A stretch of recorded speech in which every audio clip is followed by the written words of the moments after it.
tenan nggih tenggene riwayat niki rungokno tenan nggih. Suatu saat Nabi itu masuk Ka'bah, nggih Ka'bah sing kondang sing keramat nih. Masuk Ka'bah, beliau itu senang sekali masuk Ka'bah. Senang sekali, sangat senang habis haji karena lama sekali Ka'bah dikuasai orang musyrik. Terus ketika beliau menguasai Ka'bah, kunci diminta dari Utsman bin Tulhah Al-Hajabi itu. Diminta Ali terus dibukakan.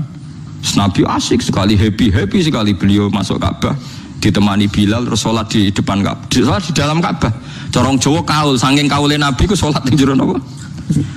Kita ceria gitu, kita asik. Tapi setelah keluar dari Ka'bah, Nabi kelihatan tersiksa, hazinan, kelihatan tersiksa sekali. Ya aluhul Ka'bah, kelihatan tersiksa sekali.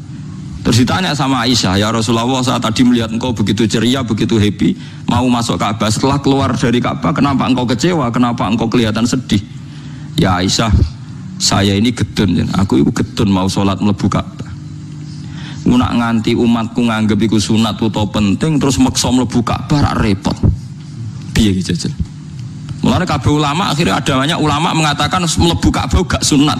Mergo Nabi gedun. Lho ya ana ulama sebenarnya ayo jajal. Lah yo delok ning takbir kitab sing gede-gede mlebu salat jero Ka'bah gak sunat, mergo Nabi gedun. Saya gitu gue kebanggaan pejabat-pejabat di sholat di Ka'bah, tetap aja tangkap KPK. Kalau seneng nonton nih, ben gak melete. Misalnya buka Ka'bah mereka pejabat aja tetap mulai tangkap apa? Jadi jangan kira semua yang dilakukan Nabi itu terus Nabi menganggap itu syariat, karena Nabi itu tadi, Nabi itu kalau tidak wajib ya tidak wajib. Ini penting kalau aturakan karena kita ini punya umat. Nyuwun sewu nggih, kula niku kiai nggih, ya anake kiai roh tenan. Wong tangga kula niku sing kerja teng Malaysia niku nggih kadang dadi buruh PRT, kadang seorang ibu-ibu buruh ning Hong Kong.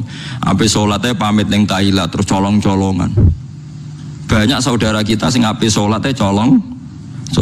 Kula nu gadah santri, ibuke niku kerja teng Cina, ya ora rasane ngoreng babi. Nak esuk Ahad kon ngetero anake teng gereja. Niku hasil kerjanya ngirimi anake mondok. Terus kayak ngukumi piye? Jajal wajibno tarawih wong salat fardhu nyolong kok mbok wajibno napa? Kowe ora rasane dadi kiai apa kiai debutan yang ngene iku nak fatwa iku ora rasane probleme napa umat. Ya nak kodho kula nganti nangis, Gus kula nu kerja teng Cina, kadang nggih goreng babi, kula nak akad kan ngetero anake teng gereja. Tapi anak kula mondok teng jenengan. Niku hukume kula sepundi? Piye mbok hukumi, mbok kon tarawih. Iki kula jawabe nggih, mumpun wae niku dilakoni donga sing ben wonten jalan keluar nggih. Hukume nggih mboten enten wong darurat. Wae niku dilakoni riyen nganti ana jalan keluar. Nah, cara kula Abu Rizal Bakri tak akan kerja gen kula. Tapi misalnya kula Abu Rizal Bakri kula ora iso mulang Quran, mulang hadis.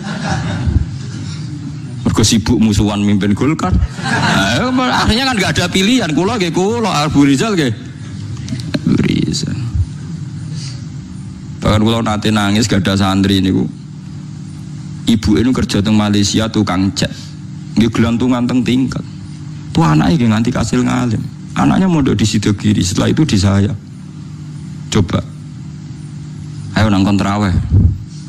Gue semangat ngongkon tarawih piye ke imame, gue ngarep terus miyak, gue guri macem, wong ngenteni, sedehem terus wong gak baris, bangsa wong macem gue semangat, bangsa wong macem itu, ono watuk barang beteko barang luas, segaya tok.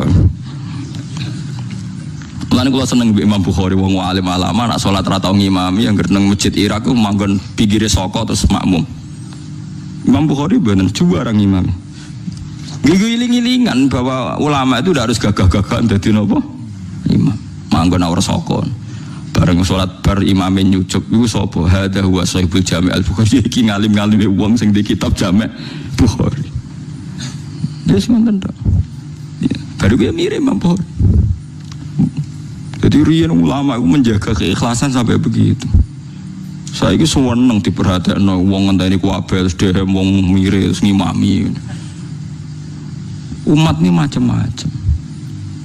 Paham gitu, terus umat sing soleh-soleh sing saiki tahta qabdil kufar, yang saiki di bawah rengkuane wong kafir ku pirang Mulane wonten pertanyaan kula nanti ditanya sama ketika sejarah Cheng Ho napa? Laksamana Cheng Ho sing tenggene Sampokong di Semarang nih. Itu dulu ketika beliau di Cina itu kan ada silsilah sampai Rasulullah yang ditulis di Masjid Sampokong. Ketika dia di Cina itu enggak memperlihatkan Islamnya sampai jadi panglima. Andai kan dia memperlihatkan Islamnya maka enggak akan punya karir militer. Walhasil ketika dia mendapat tugas ekspedisi itu membawa pasukan 80 berapa gitu kapal besar itu. Terus dia ketika masuk Asia Tenggara mulai masuk Indonesia niku ngetokno Islami. Semua pasukannya dipimpin ala Islam, dijak bangun masjid di Semarang, di Surabaya, macam-macam. Ngetokno Islami. Terus para peneliti itu tanya saya, Pak Ba, apa memang ikhfaul Islam itu boleh, menyembunyikan Islam itu boleh? Karena buktinya Cheng Ho itu ketika di Cina tidak memperlihatkan apa? Islam. Ya saya jawab, saya tidak punya hukum tentang itu, tapi kalau sampean tanya tarikh saya punya. Karena ini tidak baik difatwakan secara hukum. Kalau balik malih, ada masalah yang tidak baik difatwakan secara nopo hukum. Tapi kalau sampean tanya tarikhnya saya punya. Apa Pak Baik tadi? Abu Dzar ketika Nabi minoritas. Abu Dzar itu orang pedalaman. Ketika Islam masih minoritas kata Nabi, ya Abu Dzarin, kamu menyembunyikan Islam kamu saja, jangan memperlihatkan apa Islam. Nanti kamu dicincang sama umat kamu, sama kaum kamu. Nanti setelah saya menang, baru kamu boleh memperlihatkan apa Islam kamu. Sehingga dalam tarikh ya ada ad-da'watu sirron, apa ad-da'watu sirron, salat sembunyi-sembunyi. Lah itu hebatnya Rasulullah. Rasulullah sing ahabbul khalqi ila wa tahu ngalami salat sembunyi-sembunyi. Nggih mboten? Nabi Muhammad itu kekasih pangeran nate ngalami sholat sembunyi-sembunyi. Begitu juga awal-awal Islam. Dan sampean saiki takok, tapi saiki Islam wis kuat, sembunyi ora oleh Gus. Kuat anak kuwe mergo wong akeh. Lah saiki saudara kita yang di Hong Kong, di Timor Leste, mungkin di Australia. Paham ya? Macam-macam. Mulane sing apik ku anut ulama sing ijek jujur, pokoke riwayat itu diterangno, kejadian-kejadian sing dialami umat sahabat diterangno. Wis ora usah intervensi, pokoke ngono. Mulane saya katakan itu tidak baik difatwakan secara hukum, tapi ada padanan sejarahnya. Ada padanan sejarahnya. Paham ya? Mulane akhirnya walhasil Nabi ku ninggalo qiyamul lail di masjid, tapi Umar ngelakoni. Ketika Umar dibantah, ya Umar kenapa anda sholat qiyamul lail secara berjamaah, bukankah ini bid'ah? Jadi riyen Sayyidina Umar nanti dituduh napa? Bid'ah. Mulane kita mau kiai dituduh bid'ah wis menengahe wong Umar sing sahabat dituduh napa? Bid'ah. Jadi jawabe Umar ya enak. Umpama iki bid'ah ya bid'ah paling apik bid'ah iki. Corong saiki anu bid'ah kok disifati apik. Sing dituduh bid'ah ora Umar tok, Kanjeng Nabi pertama dadi nabi ngajak wong Islam Abu Jahal dituduh bid'ah. Mulane kena dituduh bid'ah tenang ae, Kanjeng Nabi nanti dituduh napa? Bid'ah. Tapi Nabi ra didalili wa kullu bid'atin dhalalah. Mergo lho nggih tenan. Sampeyan apal Quran niku wonten ayat ma yatihim min dzikrim mir rabbihim muhdas. Muhdas itu maknane apa? Sing dianyarno. Mulane Kanjeng Nabi ketika dituduh bid'ah terus ngendikane kul ma kuntu bid'am minar rusul. Aku iku ora bid'ah. Dadi Nabi tau dituduh bid'ah sampai diwahyani Allah, kul ya Muhammad ma kuntu bid'am minar rusul. Aku iku ora bid'ah. Mergo sing darani bid'ah iku barang anyar. Barang anyar sing ora ana kembarane disebut bid'ah. Lah Nabi dadi nabi ora ana kembarane disebut bid'ah. Umar gawe traweh ora ana kembarane disebut bid'ah. Terus saiki wong rame-rame anggere gak ana persis nabi disebut iku sak goblok-goblokan niku sakal-akalan. Bid'ah ngeten sampeyan tak terangno. Bukan karena saya orang pesantren mboten. Saya itu lebih hafal banyak hadis timbang sing sithik-sithik nuduh bid'ah. Bid'ah itu begini loh. Bid'ah itu yang mesti dolal, yang mesti sesat. Itu mastadumatu syariah, yang berhadap-hadapan dengan apa? Syariat. Tapi jika bid'ah itu menguatkan syariat, maka tidak musuhnya syariat, tapi bagian dari syariat. Jadi bid'ah yang dolal itu yang istodam. Istodam itu berhadap-hadapan. Mulane darane Saddam Hussein, Saddam Hussein bapaknya jenakno iku Saddam. Saddam maknane tukang nyeruduk. Lah iku bapake kasil ketika anake dadi Saddam Hussein itu tukang napa? Yurda wong Arab nak ndarani tukaran Saddam. Istidam manane apa? Benturan sing keras napa? Istidam. Nah, sing darani bid'ah dolalah iku sing berhadap-hadapan istidam, berhadap-hadapan sama syariat. Nak trimo gesekan utawa saling bersinergi utawa saling menolong itu tidak bid'ah. Nggih dalile gampang begini, ini hadis sahih. Kula boten bela NU, ora bela Muhammadiyah, ora bela siapa-siapa. Ini cerita ilmu mawon, cerita ilmu. Tidak ada yang saya bela. Sahabat itu nanti, ini hadis sahih. Ada sahabat setelah itidal. Nggih setelah napa? Itidal. Sampe nak itidal ngafatno napa? Misalnya Rabbana walakal hamdu terus milu samawati wal ardi. Ya milu ya bid'ah, Nabi macane mil'ah.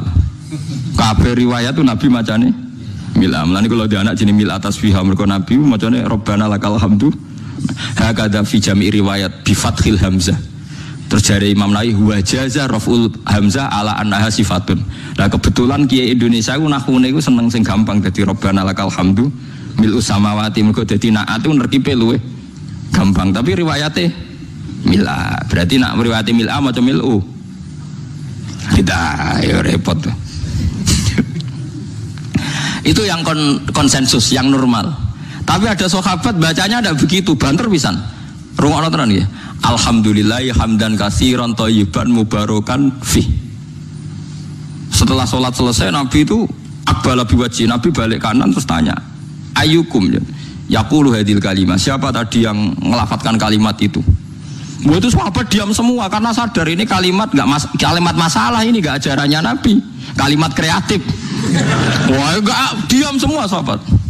Pas diam semua terus takut sekali, terutama yang melafatkan takut sekali. Terus Nabi akhirnya dawuh, "Enggak kok, enggak ada masalah. Saya tadi itu kaget saja, ada 12 malaikat yaqtadiruna ayyuhum yakhulu awal. Saya tadi kaget saja ada 12 malaikat yang rebutan kesusu nyatet di sing paling dhisik nyatet. Mergo begitu indahnya kalimat itu." Wah, akhirnya sahabat anada ya Rasulullah. Nggak, artinya kan ada kalimat kreatif yang nggak diajarkan Nabi dan dibenarkan Nabi. Paham ya? Kalau balik ini ada kalimat yang nggak diajarkan Nabi, bahkan Nabi kaget karena merasa itu udah diajarkan, tapi dibenarkan Nabi. Mulane kula yakin umpama Rasulullah pirsa kula ngaji terus sampean do gawa kitab, gawa pulpen ya seneng mawon. Ora iso dibid'ahno. Nabi ora iso nulis berarti gawa pulpen bid'ah. Oh, Nabi ora tau gawa Jalalain. Nah, Nabi gawa Jalalain berarti Imam Suyuti sedurunge Kanjeng Nabi ya, malah masalah kan. Apa meneh gawa Samsung malah ora tau. Masa Nabi Androidan kan enggak kenapa. Aneh-aneh. Mulane ada ono mantasabbaha biqaumin fa wa minhum. Mergo wong nyerupani kaum berarti fa wa minhum. Ora ono sing kiai sing rada cangkem elek nak nyontong. Berarti nak wong kafir kelambenan, kowe aja kelambenan. Mergo ben gak serupa mbek wong kafir. Kabeh serupa terus dianggap padha wong kafir, saiki nak wong kafir kelambenan. Kira usah kelambenan. Nak wong Yahudi di dhuwit, kira usah di dhuwit. Suwe-suwe nak persis nak wong Yahudi abekan. Kira usah. Ora usah kono berlebih, wong kok anggere mirip iku. Bid'ah Yahudi. Kulo ge sering debat wong ekstrem. Maksudnya logika. Terus kedua riwayat ini juga di hadis sahih. Ada sahabat entah saking gimana ndak tahu saya. Iso dicurigai lah saya. Pokoknya mati urip nak ngimami kulhu rakaat ula ya kulhu rakaat saniyah ya kulhu. Sampai syariah satu kontingen yang dipimpin sahabat itu bosen. Mergo tiap salat itu kulhu. Notabene kulhu kan ibu rakaat ula tok tasaniyah tok iku ula ya kulhu, saniyah kulhu. Ya mati urip kulhu. Berhari-hari padahal dia tuh imam Masjid Kuba. Akhirnya sahabat-sahabat yang ngerok Quran itu komplain, ya Rasulullah, ini orang itu setiap sholat kok baca nopo kulhu. Itu gimana ya Rasulullah? Ternyata terus saluhu, kata Nabi ini di hadis sahih, saluhu, coba dia tanya, dihadirkan ke Rasulullah, kenapa kamu kalau sholat kok selalu pakai kulhu? Jawabnya pemuda tadi, li'anha sifatur rahman, karena dalam kulhu itu hanya ada sifatnya Allah. Tidak ada kepentingan kulo, kepentingan sinten-sinten li annaha sifatullah. Fa uhibbu an aqra'ahu. Makanya saya senang membaca kulhu. Terus kata Nabi, akhbirhu fa innahu yuhibbu. Kasih tahu dia Allah itu mencintai dia. Itu kan bagus sekali itu. Gak usah tabarok kulhu. Nah, artinya itu kan tidak diajarkan Nabi kan, selalu kulhu itu tidak ajarannya, dan tidak pernah Nabi itu selalu kulhu. Tapi ada orang kreatif selalu kulhu juga sama Nabi dibenarkan. Ya nggak bisa kan kamu pakai definisi bid'ah itu yang selalu pernah dilakukan Nabi itu tidak bid'ah sunnah, kalau nggak pernah dilakukan Nabi bid'ah. Tidak bisa seperti itu. Apalagi kalau kamu ngaji usul fikih, wah malah ketoro nak sing sidik-sidik nuduh bid'ah itu malah salah. Usul fikih malah nama-nama ini hadis itu diganti. Misalnya ngaten niki sing persis teke hadis kula nu hafal. Ittaqun nar walau bisyikki tamratin. Ketika Nabi cerita praharan rokok, rokok itu serepote ra karuan. Fattaqun nar walau bisyikki tamratin. Rokok iku iso mbok wedeni, iso mbok lawan senajan to kelawan sak sigare kurma. Sikun niku sigar ayo, tamrin kurma. Mbok kamus paling goblok maknane tamrin niku kurma. Saiki gak ada sedekah ambek beras. Apa ana hadise Nabi walau bisyikki aruzin. Tapi ulama usul fikih nafsiri bisyikki tamroten bikutin pokoknya kut makanan yang jadi pokok di daerah situ kok mbok sedekahno iku termasuk tolak neraka. Lah nek anut sunah Rasul kudu persis berarti kudu kurma. Terus Nabi nate dawuh la tahkiron najaratun li jaratiha walau firsana satin. Ki aja geman nyepelekno sedekah senajan to sak sampile wedhus. Terus kowe nak nyembelih pitik ra usah sedekah mergo mboten wedhus. Yo ora ono ulama manuk. Makanya ulama usul fikih itu langsung diingeti. Nabi mewajibkan zakat ning tamer. Berarti Nabi wajibno zakat ning kut, ning makanan sing dadi makanan pokok. Jadi kata tamer digenti kut maknane. Berarti di beras wajib zakat. Lah nek nuruti persis Nabi berarti beras ora wajib zakat. Mergo Nabi ora tau zakati beras. Yo kacau kabeh mbok antem kromo ngoten. Tapi ya kita ya aja terus musuhan terus biasa mawon. Kula biasa kaya ora ono apa-apa. Wong kula sing alime biasa. Kula dituduh bid'ah tenang mawon. Arti tenang mergo tak anggap biasa mawon. Nabi mawon nanti dituduh napa? Bid'ah, ora usah semangat, hujah ahli sunnah, ora usah hujah, biasa mawon. Tapi saya pastikan bahwa ngoten niku biasa. Mulane kula suwun nak sampean dadi kiai, dadi ulama aja geman monis wong Islam sing lagi susah.